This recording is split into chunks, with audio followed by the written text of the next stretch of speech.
कौमी असम्बली का इजलास 29 फरवरी को बुलाए जाने का इम्कान है। वज़ीर-ए-आज़म की तक़रीब हलफ बर्दारी 3 मार्च को होने का इम्कान है। नए सदर मुमलिकत का इंतखाब 9 मार्च तक मुकम्मल करने का फैसला किया गया है।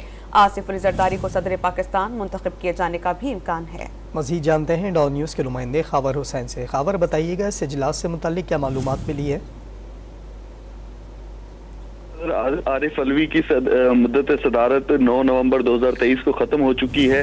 अब कौमी असम्बली का जो इजलास है वो 29 फरवरी को बुलाए जाने का इम्कान है, जबकि वज़ीर आज़म की हलफ बर्दारी की तकरीब 3 मार्च होगी, जिसके बाद फिर काबीना का ऐलान होगा और नए सदर मुमलिकत का जो इंतखाब है वो 9 मार्च तक मुकम्मल करने का भी फैसला किया गया है।